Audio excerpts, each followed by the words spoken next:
F'mument delikat fl-istorja tal-bniedem, f'dinja mimlija inċertezzi, b'ħafna popli jippruvaw jaħarbu t-terrur li qed ikebsu l-edowa tal-umanità, il-President Mary Louise Colero Preca ħeġġet lill-UNESCO biex taraf tiqpa rilevanti kif kienet 70 sena ilu meta twaqfet biex fost oħrajn tippromovi l-edukazzjoni u l-kultura bħala għodda għad-dialogu u l-paċi. As leaders, future generations will judge us by the efforts we make. We must come together as partners to deliver tangible results and produce a real change that shall benefit all humankind.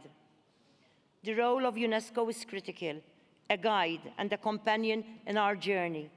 Il-President tkellmet f'Pariġi waqt li l-Franċiżi u d-dinja kollha jippruvaw jifhmu l-aħħar atroċità umana li seħħet 4 ilu hawnhekk fil-kapitali Franċiża. Bil-President tajt li biex id-dinja toħroġ mis-salib it-toroq li tinsab fih jeħtieġ l-għaqda, is-solidarjetà dinjija kif ukoll fuq kollox ir-rispett lejn il-bniedem. We need to see this moment in our history as an opportunity for the global community to uncover the root causes of inequality.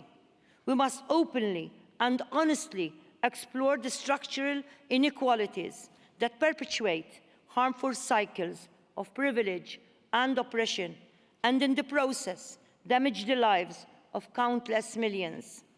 Waqt li tkellmet fit-tul fuq l-inugwaljanza fosthom il-faqar u n-nuqqas ta' aċċess għall-edukazzjoni, il-President qalet li ma jistax ikollna nieqpaw nfasslu l-policies tagħna fuq indikaturi ekonomiċi.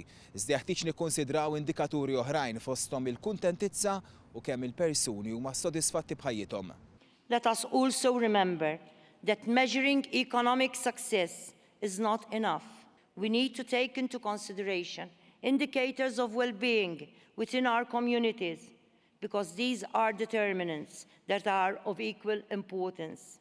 Fil-Leaders Forum tal-UNESCO indirizzat fost oħrajn il-President ta' Franza François Hollande, il-President ta' Malta tkellmet ukoll fuq l-importanza li l-pajjiżi jaħdmu aktar l-ugwaljanza bejn is-sessi u l-minoranzi.